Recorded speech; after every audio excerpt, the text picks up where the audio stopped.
Husband discovers wife's cheating, takes ultimate revenge, and disappears without a trace. Flo, or Florence, was my spouse. I'm Jim. We met in college and tied the knot shortly after graduating. Our life together followed the usual path of husband and wife, with kids, a home, and a mortgage. Flo stayed home to care for our children until they grew up. Then she went back to her career in real estate. Flo's an attractive woman, and I reckon she faced some teasing at work from time to time, but, as far as I know, she stayed loyal to me in our marriage. She has a bit of a naughty sense of humor sometimes, which I reckon might have caused some trouble in our marriage. We had 2 kids, a boy named Eric and a girl named Patty. When this all went down, Eric was 21 and had finished vocational school. He had his own place nearby and worked as an electrician. Patty was 19 and studying at a state university about 150 miles away. With the kids out of the picture, we looked ahead to a happy retirement, hoping for some travel and, hopefully, grandchildren to spoil. Our bed life was what I'd consider normal. We had a loving relationship that grew over our years together. Initially, we were physically engaged almost every night and on weekends, but over time, it tapered to a couple of times a week, which was fine by me but seemed to diminish Flo's interest too. Over time, I mastered pushing all the right buttons to bring Flo to her peak, yet nearly every scenario comes with a snag. Ours arrived in the form of a new neighbor, about 5 years back. Roger and his wife Alice moved in next door, and we struck up a friendship. The issue with Roger was his love for pranks. He'd pull them on anyone he could, much to my dismay. I often found myself on the receiving end. What bothered me even more was Flo's enjoyment of his antics, especially when they targeted me. I tried explaining my discomfort to her, even joining in at times, but she didn't listen or back down. With time, I noticed Roger's interest in Flo, suspecting he harbored desires beyond mere friendship. Whenever we were together, he and Flo shared laughs over his sometimes crude jokes, leaving Alice and me to politely smile at their antics. In public, I could tell Alice felt as disheartened as I did about their behavior. I vividly recall one day at the beach when Roger mocked some boars passing by, and to my dismay, Flo joined in. Alice and I were stunned by their recklessness, but our reprimands fell on deaf ears as they laughed uproariously together. Right before the conclusion, I started sensing things spiraling out of hand. We were over at Roger and Alice's place, with Alice and I chilling in the backyard while Flo went inside with Roger to help grab drinks. We chatted for a bit until we realized they'd been gone for a while. Concerned, we headed indoors to find them in the kitchen. We found no one, but as we began searching, they strolled out of the living room, arms wrapped around each other, giggling away. Roger sported lipstick smudges on his collar and around his mouth, while Flo's lipstick was askew and her hair tousled. Alice and I stood there, mouths agape, utterly taken aback. "Hey guys, sorry for the delay on drinks. Got caught up showing Flo my artwork," Roger said, seemingly oblivious to their appearance. Alice and I remained rooted in shock, stunned by their brazen display. "Roger's got some amazing prints. You know what I mean, right, Alice?" Flo chimed in with a smirk. At that point, I gathered my thoughts and finally spoke up. "What's happening here?" I directed at Flo. "Why does Roger have lipstick all over him and you look like you've been kissed?" "Oh, that's because I got really into admiring Roger's engravings. I guess I got carried away." "You're not mad, are you?" she asked, trying to maintain a composed demeanor. As I studied their expressions, it dawned on me. Roger had that smirk he gets when he's about to pull one of his jokes, and Flo was avoiding my gaze, struggling not to burst into laughter. My irritation flared. Alice, still unaware, chimed in at last. "What's happening, Roger? If you think you can carry on with another woman in our home, you better think again." As Roger and Flo erupted into laughter. I think Alice caught on and smiled sheepishly, but I couldn't contain my anger. "One of these days, you two will push it too far, and it won't end well." "Oh, lighten up, darling. It's just a prank. If you could see how you both looked, you'd find it funny too," Flo said between laughs. "Come on, guys, let me fix you a drink and we can all laugh this off," Roger chimed in, strolling into the kitchen with Flo trailing behind, still giggling. Alice and I simply shrugged and trailed after them, shaking our heads in disgust. "One day, Alice, they're going to push it too far," I reiterated. "One of these days, their pranks will backfire and someone will get hurt." Alice nodded in agreement. That night, when we returned home, I could tell Flo sensed my lingering anger, especially regarding her role in the prank. "I'm really sorry, honey," she said. "I just got carried away. Nothing serious happened. I just smeared some lipstick on him and messed up his hair. We never expected you guys to be upset. We were about to call it off when you and Alice showed up. Are you still mad?" "It was just a joke." "I'm trying not to be, Flo, but you have to stop getting involved in Roger's pranks.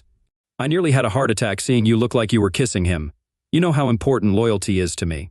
I understand, honey. I value loyalty just as much and would never do anything to hurt you. Just please remember that, okay? Give me a passionate kiss and forgive me, she pleaded. A couple of weeks later, we were back at Roger and Alice's for dinner on a Saturday night. Just as we finished eating, a call came in that Roger mistakenly thought was for Alice. Alice worked as an ER nurse at a local hospital. After he hung up, he turned to Alice.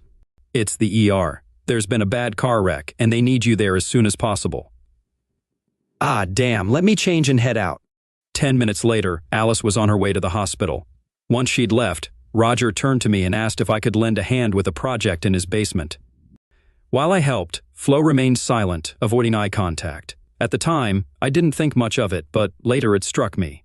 What do you need? I asked, getting up to join him downstairs. I need you to hold something for me while I fix it to the ceiling. It's not too heavy, but I can't hold it up and attach it at the same time, and Alice is too short for this.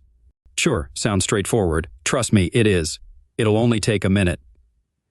As we descended the stairs, he directed me to a metal support post near the stove on the floor above. He took a small metal box with a power cord hanging from it off his workbench and hoisted it up to the ceiling between the support post and the furnace. I noticed Flo had followed us down and was watching with a smile. Again, I didn't think much of her presence or her odd grin.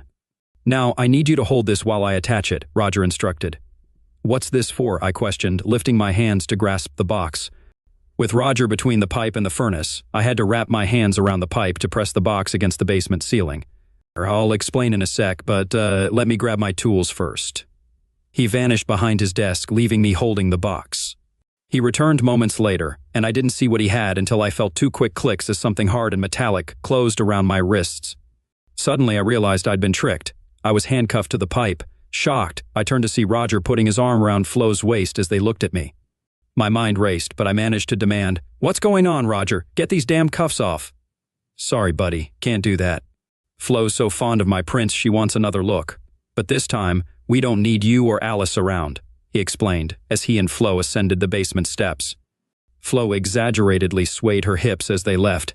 "Let me loose. This is going too far, Roger. You'll regret it if you don't release me right now." "Relax, dear. I just want to admire some engravings," Flo chuckled as they disappeared, leaving me struggling with the handcuffs. As I tried to free myself, I realized the hopelessness of my situation. The pipe was anchored in the concrete floor below and secured to a steel I-beam overhead.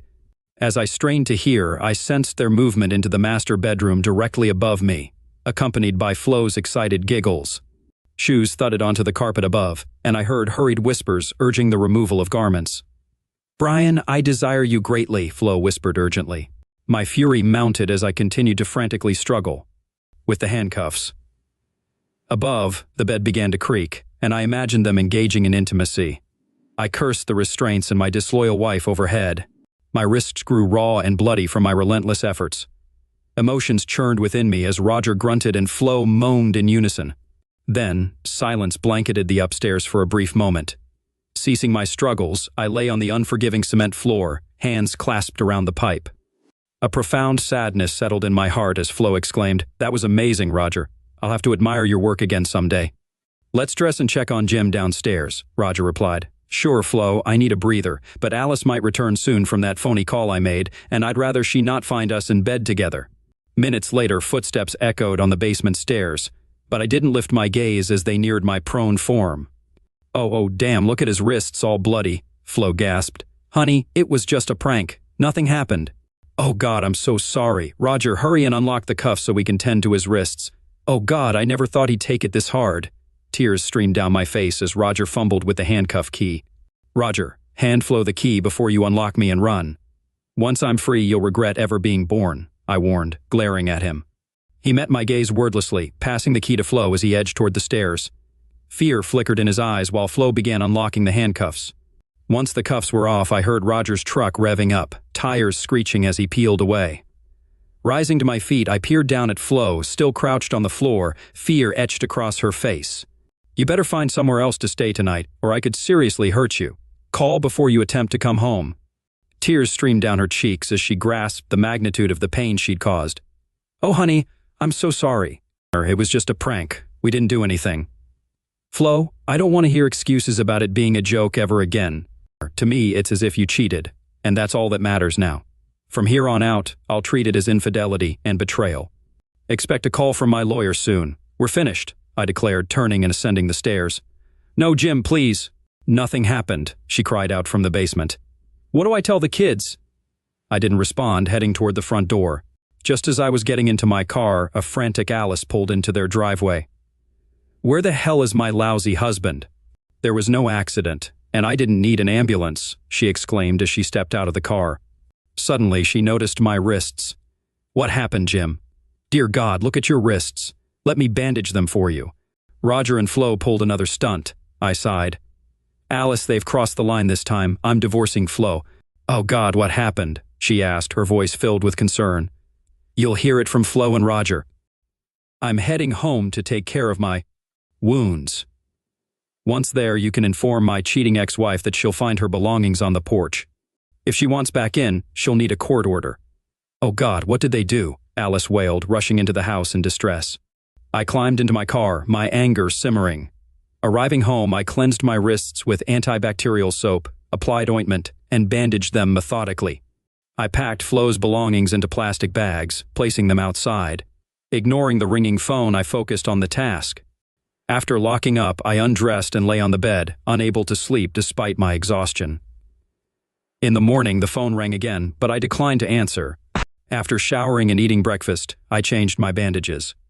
Around 10, the doorbell chimed, and I peered out to find Alice on the doorstep. Inviting her in, I gestured for her to enter. They really went too far this time, didn't they? She remarked as she stepped inside. Unfortunately, yes, I replied. What's your plan? She inquired as I told her. I'm filing for divorce, but they claim nothing happened. Just another one of their jokes. Flo really wants to talk to you, Alice mentioned. My perception is that they did it, and as far as I'm concerned, that's reality. I'll schedule a meeting with a divorce attorney first thing Monday, I responded calmly. You're incredibly upset, aren't you? Can't you wait until you've cooled off before making such a drastic decision? You've invested nearly 24 years in each other. Don't you want to salvage anything? She reasoned. I won't tolerate being betrayed. I've warned Flo numerous times, and in my eyes, she betrayed me. It's over, I declared. But they insist nothing actually happened. They just made it seem that way, Alice argued. Their words are not proof. It felt as though it could have happened, I explained. And they can't prove it didn't happen, so I have to trust my perception that it did. She showed no respect for me, I stated firmly. Can't you hold off and seek counseling? Flo's devastated by this, Alice pleaded. I warned her before, but she didn't listen, I retorted. I've said my piece. Let the lawyer handle it. If you're content with Roger's involvement, that's your choice, but he'd better steer clear of me, I concluded. I haven't decided what to do about Roger yet, but I hate to see our friendship end over this. Roger feels genuinely sorry and wants me to pass on his sincere apologies to you, Alice said. Make it clear that our friendship is over, I insisted. Although I'd like to stay friends, Alice, I think it's best if we don't see each other while you're still with him. Is there anything I can tell Flo to give her hope for your forgiveness? Alice asked. If she can prove she didn't sleep with Roger, I'll consider it. I don't trust Roger or her word that it was just a joke. I feel like it happened, and that's enough for me, I replied. Okay, Jim, I'll let her know. I'll miss you, Alice said sadly. I'll miss you too, Alice. Let me load Flo's things into your car so you can take them to her. I assume you still have it. She's moving in with her sister this afternoon. Her sister lives on the other side of town. She's a widow and lives alone, so there's space for Flo, maybe indefinitely. After loading Flo's belongings into Alice's car, I waved her off, then returned to the house. First, I looked up a locksmith to change the locks. It occurred to me that if I went to work on Monday and Flo changed the locks, I'd end up locked out. I arranged for the locksmith to come the same day. Then I unplugged my phone and switched off my cell. I dedicated the entire day to household chores until the locksmith's arrival. Once he departed, I hopped into my car and made a trip to the local supermarket, stocking up on a few frozen dinners to sustain me for about a week. Upon returning to my now solitary home, I couldn't shake the absence of Flo after nearly 24 years together. However, my anger toward her and what she, along with Roger, had done lingered. Around 7:30 that evening, while watching TV, the doorbell chimed. Peering out the window, I spotted Flo's sister, Mary, at the doorstep. Hello, Mary, I greeted as I opened the door for her. Hi, Jim. Can I have a moment of your time? Of course, Mary. Come on in, I welcomed. We proceeded to the living room where she settled into a seat while I asked if she wanted a drink. A Coca-Cola would be fine, she requested. After fetching the drinks, I returned to the living room. "I suppose you know why I'm here," she began after taking a sip. "Yes. Are you here to plead for her return?" "If so, you've come in vain," I responded bluntly. "No, she confided in me about everything." "How are your wrists?" she inquired. "They're healing, scabbing over, no signs of infection," I informed her. "Flo will be relieved to hear that," Mary remarked. "She's on the brink of a breakdown, particularly because you refuse to speak with her. That's why I'm here, to deliver a message, or rather a few messages," she continued. "Very well. I'll hear your messages, but I can't promise anything in return," I stated. "Firstly, she loves you deeply and regrets her actions," Mary conveyed. "All right. Anything else?" I prompted. "She wants you to know she's willing to undergo a lie detector test to prove she's telling the truth. It's the only proof she can offer that nothing happened with Roger or anyone else," Mary disclosed. This proposition was a novel idea I hadn't considered. I pondered it for a moment while Mary observed me, sipping her cola. "It sounds typical, but I have conditions. Firstly, proof that she didn't sleep with Roger doesn't guarantee reconciliation. Secondly, Roger must also undergo the same test with matching results. Thirdly, I require approval from the test administrator for questions. Lastly, I won't cover the test expenses." "That seems fair, Jim, but wouldn't you consider reconciliation more if the tests prove their honesty?" "No. She deeply wounded me. Even if I decide to take her back, it will take a long time to forgive her," I asserted. "Understood, Jim. I'll convey your terms to her.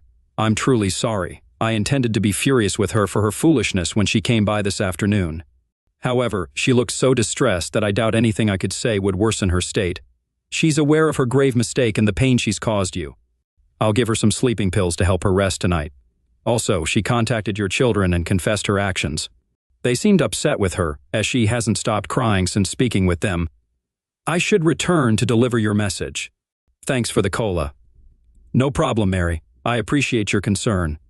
After her departure, I reflected on the situation. Some of my initial rage had subsided, allowing me to think more clearly about my desires. I decided to have a drink first, heading to my office where the drinks cabinet stood. Pouring myself half a glass of scotch, I added an ice cube in the kitchen. Without returning to my seat, I wandered the house, reminiscing about our shared married life. Did I truly want to end it all? My contemplation was interrupted by the doorbell ringing. Peering out the window, I spotted our daughter Patty standing at the front door, visibly discontent. Oh, I thought. She might have realized the locks were changed and her key didn't work. Upon opening the door, Patty strode inside, casting me a hostile glance. "What's up with the locks, Dad? And why are you ignoring calls? I had to drive 150 miles to get some answers." "Sorry, Patty. I didn't mean to avoid talking to your mother. I heard from Aunt Mary that she briefed you on what happened." "Yeah, and I'm really upset with you for kicking her out just because of a joke. Can't you forgive her and let her come home?" When she phoned me to disclose her actions, I realized she acted foolishly. Patty, it transcended mere humor. I had previously cautioned her about the pranks she and Roger engaged in, but she disregarded my warnings. I couldn't glean much from Mom during our phone conversation, but I gathered it was intended as a jest. What could be so objectionable about that? I elaborated on the events, starting with the earlier lipstick smudge prank and our ensuing conversations. Then I recounted the more serious joke, revealing the scars on my wrists by rolling up my sleeves. "Daddy, this is awful." "Is that when you asked her to leave?" "Yes, it seemed like they might have had lovemaking. It sounded just like they described, and I know your mom's bedroom noises. Either that, or they're exceptional actors. I believe they did it. That's my reality. Unless she proves otherwise, I suggested your mom take a lie detector test, and Roger too. If the results prove true, I'll have to trust her, but it hurt deeply that she thought I'd find being betrayed a joke. I might not be able to reconcile with her. I'm really sorry about all this, Dad. I hope you and Mom can work through it because I love you both despite what she did. I'm trying to make it work, baby, because I miss your mom dearly, but I'm still struggling with her lack of respect for me." "Okay, Daddy, I understand. Now that I know what happened, I'm going to visit Mom and try to calm her down. I'll probably stay at Aunt Mary's tonight, and I have to return to school tomorrow. Please turn on your phone so I can reach you. Eric also wants to talk to you. He's working upstate and tried to call you after Mom contacted him." "Sure, baby. I'll switch the phones back on once you're gone. Come here for a hug." I embraced her tightly, feeling how much she resembled her mother, which was both comforting and unsettling. I cherished her deeply. She'd always been my little girl. "Goodbye, Daddy," she said, opening her car door. I waved as she drove off, then returned inside, resuming my solitary drink and turning my phones back on. A couple of days after Flo's sister Mary visited, she called to inform me that Flo had agreed to my terms for the lie detector test, and Roger had also consented. Roger offered to cover the cost of his test as a sign of remorse for his involvement in the prank. Mary also provided me with the contact information for the testing administrator. My anger toward Flo for her involvement in the prank had somewhat subsided, but I felt deeply despondent. If she truly loved me and hadn't been physically engaged with Roger, how could she participate in such a humiliating joke? I began to entertain the possibility that her love for me had waned, despite her claims of wanting reconciliation. It boiled down to whether I was willing to endure a loveless marriage if tests confirmed no carnal involvement. Flo attempted to reach out to me multiple times, but I promptly ended the calls upon hearing her voice. Subsequently, her sister acted as an intermediary, relaying Flo's apologies and desires to reconcile. However, I maintained my stance, insisting on awaiting the results of the lie detector tests before making any decisions. During this period, our son Eric fervently urged me to forgive his mother and allow her to return home. Despite my efforts to explain the situation and the hurt her actions caused, he struggled to comprehend my pain and persisted in his plea for her return. I realized that our relationship could become strained if we ended up divorcing. Thankfully, our daughter Patty showed more empathy and support for my situation. After Mary provided me with the test administrator's contact details, I reached out to legal and law enforcement acquaintances for insights. Reassured by their recommendations, I scheduled an appointment with the administrator, confident in his ability to conduct an impartial test. The following day, I discovered that Flo and Roger had already contacted the test administrator, Jack Heron, and scheduled tests for both of them in 2 days. They designated me as an interested party authorized to control the questions asked. I informed my boss the next day about needing personal time and visited Jack Heron's office. After explaining the situation to him, we discussed the questions he would pose to determine whether Flo and Roger had engaged in carnal activity. Jack assured me that he would ask the same questions to both parties, compile their responses, and provide a final written report. He agreed that matching test results from both would confirm no carnal activity. Had this not been the outcome, trust in Flo might have been irreparable, leading to inevitable divorce if the tests indicated lying. Returning to work, I felt more assured that clarity regarding any carnal involvement would soon emerge, yet I acknowledged that challenging decisions lay ahead. Over the next 3 days, I adhered to my usual work routine, staying late to avoid returning to an empty home. Evening meals were taken at a nearby diner, followed by whiskey at home, where sleep was elusive. The absence of Flo's warmth and love weighed heavily on me. Before the morning of the test, uncertainty lingered. However, a clear lie detector report would pave the way for Flo's return, with the assurance that she'd refrain from any more insensitive pranks, especially after seeing how deeply the last one affected me. The tranquility lasted until the phone rang just after 11. It was Alice. "Jim, it's Alice. I found something important. Roger's at the testing center. Can you come now?" Her tone sounded ominous, prompting me to rush next door. Following our usual routine, I entered through the front door and heard Alice's voice from the office. Inside, I found her at her desktop computer, wearing a concerned expression. "Jim, I need you to see this." I pulled up a chair beside her. "Jim, Roger's been acting secretive since Tuesday. A couple of times I caught him quickly minimizing something on the monitor when I passed by this door. Also, he tends to leave the room when he's on the phone. I'm pretty sure he spoke to Flo yesterday. This is my first chance to check our computer without him around." With that, Alice clicked on the Google icon, revealing his search history since Tuesday. My blood ran cold as I scanned through some of the research. There were 4 different searches on how to beat a lie detector test. Alice and I sat side by side, reading through many of the pages her husband had browsed. After digesting enough, we retreated to her living room to discuss our findings. Our conversation continued until we heard Roger's car pull up outside. As he entered and greeted us with a wary look, he took a seat on the couch opposite Alice and me. If I hadn't been observant, I might have missed the slight limp as he favored his left leg. This was all the reassurance I needed. "Roger, I believe you passed the test with flying colors." "Honestly, I had a hunch nothing untoward happened that day," I remarked, catching Alice's puzzled glance out of the corner of my eye. I realized I hadn't shared my plan with her yet. I spoke up. "If you promise that you and Flo will never pull another stunt like this again, I'm willing to let bygones be bygones and shake hands. Perhaps even skip reading the report altogether." Relief washed over his face as he readily gave his word. With a smile, I rose from my seat and approached him. As he extended his right hand, I took a step closer, firmly planting my foot on his right leg. The expected discomfort failed to register. Instead, his face drained of color as he let out a piercing scream, collapsing back onto the couch. Frantically, he used both hands to free his foot from under mine, eventually tearing off his shoe. Alice and I watched as the shoe came off, revealing blood-soaked socks. He continued to groan in pain. Glancing sideways at Alice, I saw her discomfort at the sight of blood. Keeping my gaze on her, I smiled as I noticed her realization, connecting our earlier reading with the wound on Roger's leg. I won't bother with the report because I know it'll be nonsense. Did you nail your shoe to press on it while answering their security questions, trying to mask your lies?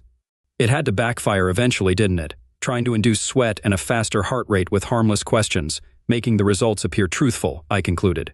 The anguish on Roger's face softened slightly, giving way to a look of despair as he glanced between me and Alice. Yeah, I did cheat. And I showed Flo how to do it, but not for the reason you're thinking. Seriously, man, he confessed.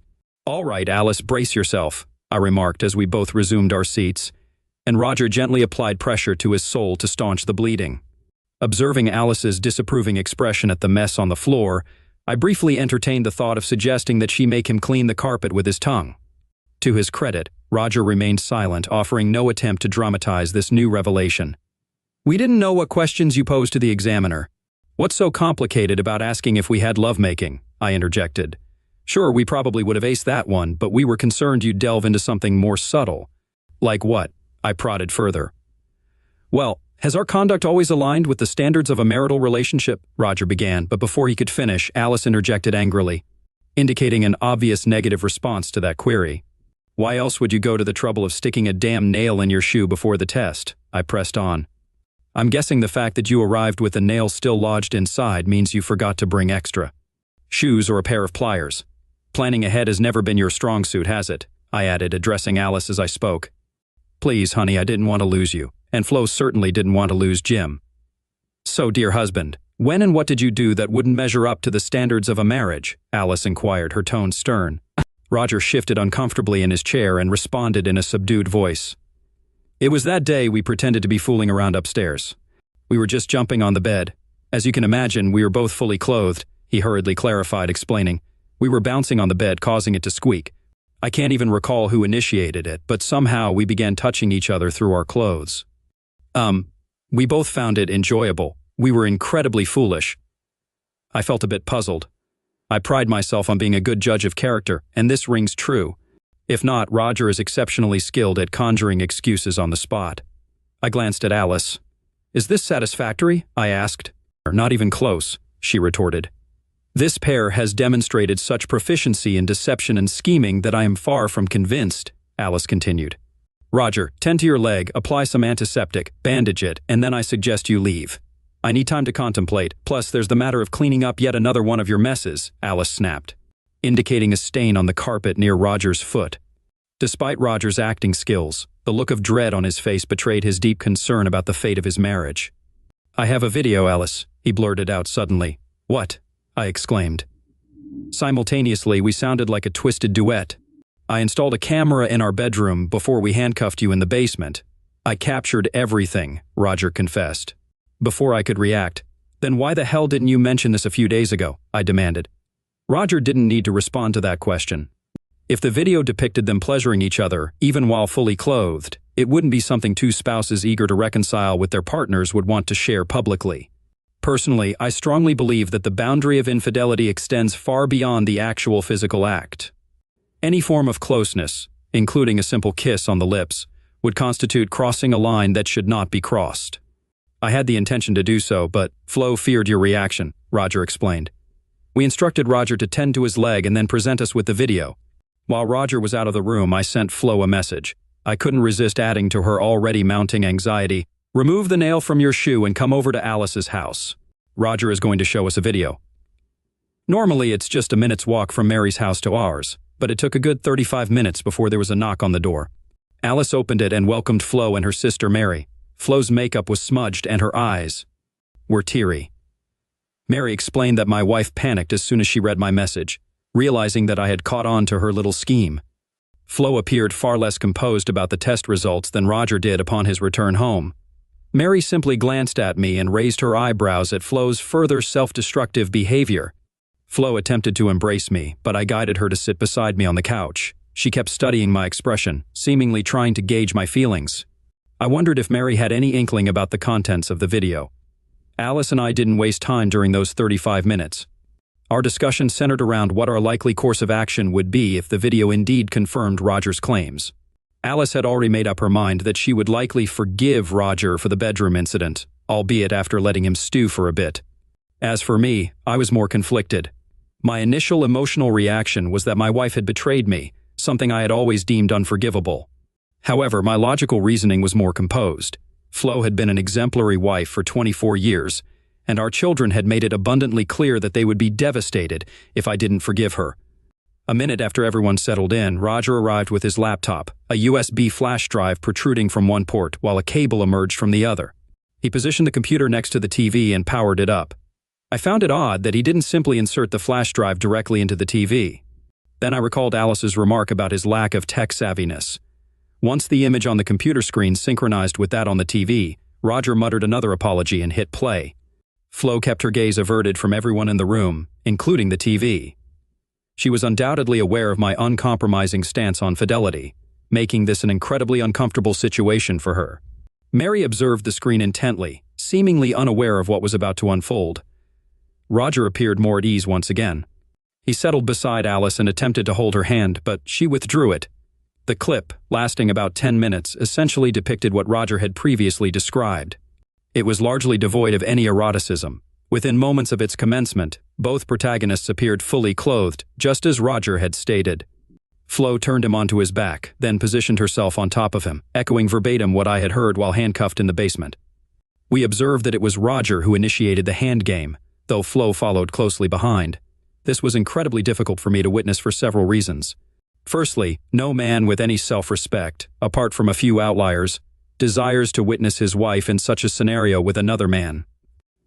Secondly, it triggered painful PTSD as I relived the words that had devastated me less than a week ago. It reignited the burning and throbbing sensation in my wrists, a painful reminder of my inability to prevent what was unfolding in the room above me. Midway through, I shut my eyes tightly, attempting to block out the sounds. I didn't open them again until the room was filled with the silence that followed their shared climaxes. The silence felt deafening and all-encompassing. Even the normal sounds of breathing seemed absent within the room. I wasn't alone in my turmoil. Glancing at the screen, I saw Flo and Roger quickly separate. The video paused, revealing an empty bed before fading to black. The uncomfortable silence lingered in the room for several tense moments. Once the clip concluded, Mary cast a disgusted look at Flo, while Roger looked hopefully at Alice. Flo stared at a spot on the floor, her focus unwavering. The silence shattered when Alice abruptly rose to her feet, with Roger following suit. "You deceitful traitor!" Alice's words cut through the air, shocking us all. It was the most severe thing I had ever heard her say, surpassing any prior expletives.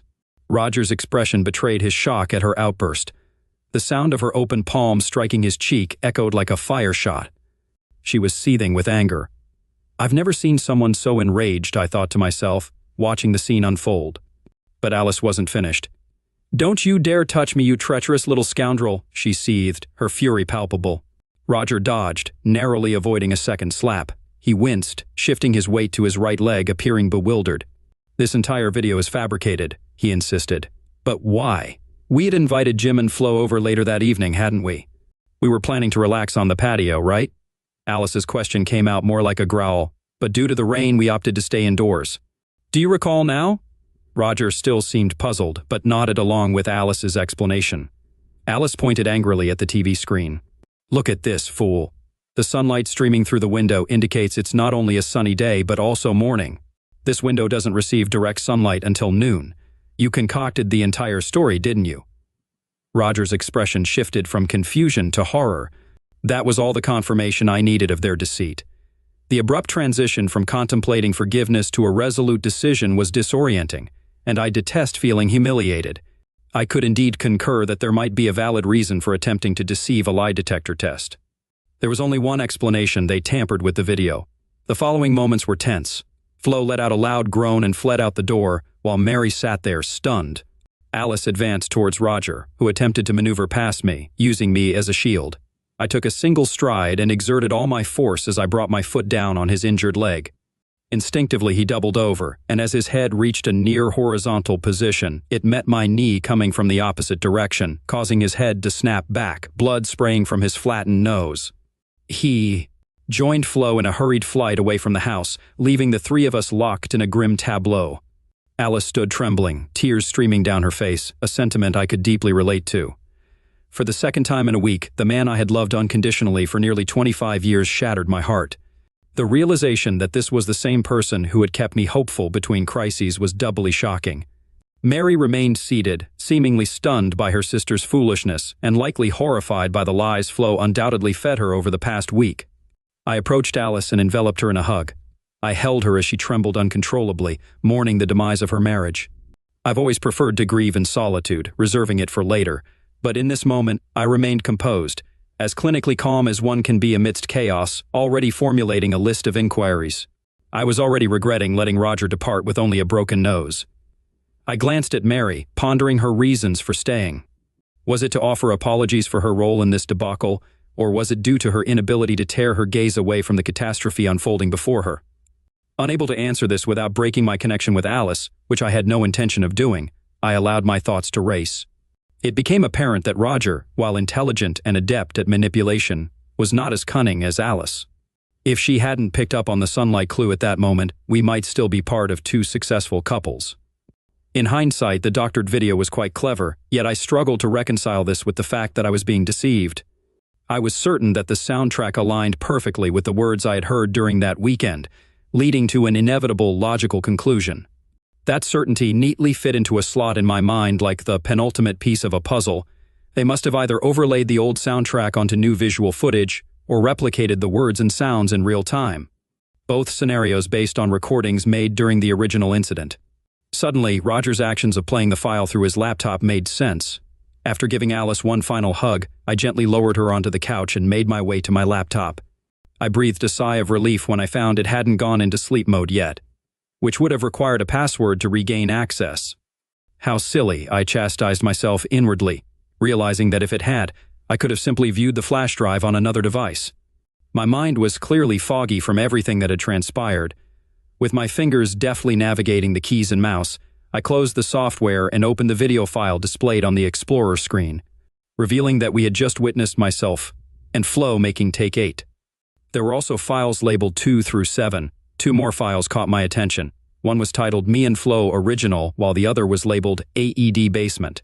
I clicked on the latter, then scrolled along the progress bar. About 3/4 of the way through, I found myself suspended from that cursed bar in the basement, captured by an obviously hidden camera. I closed the clip, overwhelmed by the flood of unpleasant memories. The file labeled Original was significantly larger than the others. Seeing Alice's approving nod, I pressed play. It revealed a view overlooking Roger and Alice's bedroom. The perspective differed from video 8, prompting me to dash down the hallway to compare the two views. After about half a minute of detective work, I deduced that the original camera was likely concealed on a bookshelf, while subsequent versions were probably captured by a tripod-mounted camera at the foot of the bed. Upon returning to the living room, I noted that the timer at the bottom of the screen displayed 1 minute and 5 seconds, with over an hour remaining. It was evident that Roger lacked editing skills. I fast-forwarded to 20 minutes before the end, then progressed in 30-second intervals until the action began. I backtracked 30 seconds and settled onto the sofa beside Alice, clutching her hand for mutual support. Let's just say the original version differed significantly from the subsequent ones. The only commonality was that it all commenced with Flo pushing Roger onto his back. About 25 seconds later, I heard both Alice and Mary gasp simultaneously. Due to the camera angle, Flo's face came into view as she turned her head to the side, glancing down and to the left of the camera. In simpler terms, there was a grate at floor level that opened into a channel carrying the crucial sounds of their prank to the basement below, where I was held captive. The expression on Flo's face, the one that caused the gasps, was repulsive. My wife knew precisely what I endured in the basement that night, and she relished it. My supposedly loving wife took pleasure in mentally tormenting me. I battled a strong urge to vomit. When Roger noticed where Flo's gaze was fixed on the screen, he smirked maliciously. He seemed too stunned to check the time, but a few seconds must have passed. We all observed as Roger turned Flo onto her back, kneeling beside her and fiddling with his belt and trousers. On the screen, Flo lifted her skirt and ripped off her underwear, tossing them aside. The remainder of the video unfolded pretty much as I had imagined it would during my time in the basement. With the benefit of hindsight, Flo's callous enjoyment of the situation likely emboldened Roger and triggered the subsequent chain of events. That being said, if I were a betting man, I'd wager that this was Roger and Flo's first encounter. The video certainly depicted how what began as a relatively innocent situation swiftly spiraled out of control. I was fairly certain that Roger realized he derived pleasure from witnessing someone else humiliated, but it was probable that Flo stumbled upon her kink that day. After the spectacle concluded, Mary inquired about the prospect of a future between Flo and me. Her demeanor suggested she wasn't hopeful. I paused for at least a minute to sort through my emotions. No, not in this lifetime, Mary. Ironically, if Flo had approached me later and explained that it started as a joke but escalated out of control as it appeared in the original video, then perhaps I would have contemplated forgiveness. However, they colluded to rewrite history and outsmart the lie detector test. This level of deceit is beyond what I ever believed she was capable of. It makes me question how well I truly know her. What else has she lied to me about? Moreover, we haven't yet viewed all the workout videos. After her initial slip-up, she returned and engaged in at least one more physical interaction with Roger. How many times did they engage in such activities during these workout sessions? Then there was the expression on her face. I'm sure you noticed it too, Mary. I'm sorry, Mary, but it's over between us. Mary nodded solemnly. Please refrain from publicly shaming her, Jim. It would only embarrass your children. If you provide me with a copy of the video, I'll calmly explain the situation to Mom, Dad, Flo, and even your children if necessary. I nodded and expressed my gratitude. She departed sadly, but with determination in her expression. Alice had already opened the phone book to the legal section. Alice and I comforted each other for weeks. However, it became evident that any relationship is destined for painful memories, and we parted as friends. I was leaving her house late one night, after once again providing her with comfort, when I encountered an enraged Roger in her front yard. How could he ever hope to reconcile with Alice if I was visiting her 5 times a week? What a deluded fool.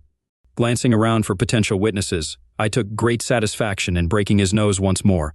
I felt a sense of pride in myself. The memory of that sadistic grin on his face just before he destroyed my marriage would have been provocation enough. In the divorce proceedings, Alice practically crucified him. When he demanded his share of the assets, with my full approval, she threatened to press charges for unlawful restraint, using the basement video as evidence. He cut his losses and vanished soon after. That was for the best. I might have been bluffing. I could have likely endured the public humiliation, and I wasn't concerned about Flo's reputation. But I didn't want to embarrass my children or Flo's extended family. Shortly after I gave Roger a bloody nose, about a week after the video incident, Flo reached out, wondering if my decision not to share the video with her kids, family, and friends indicated a chance for us in the future.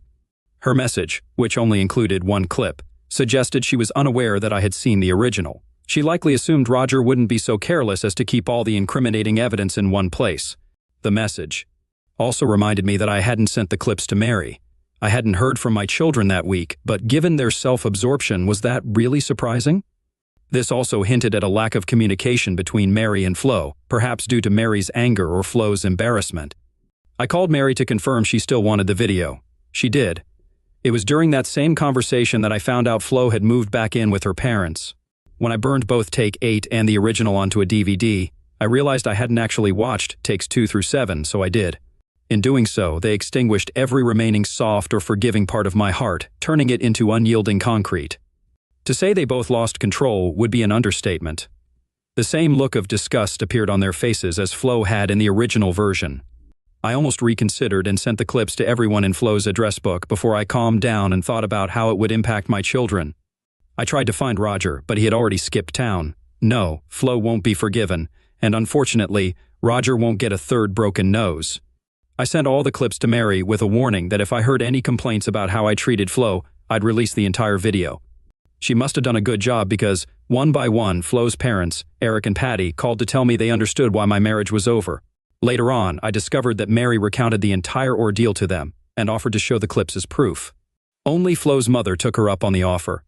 Struggling to believe the narrative, she apparently became ill halfway through watching the original clip. Following this, Flo didn't contest the divorce. Through Mary, I found out she had found refuge from the toxic environment at her parents' house by renting a small apartment, I wasn't aiming to cheat her in the divorce. 24 solid years had to count for something, and I didn't want any repercussions from my children down the line if and when they eventually forgave their mother. Flo sent me a sincere letter apologizing for her actions and attempted cover-up.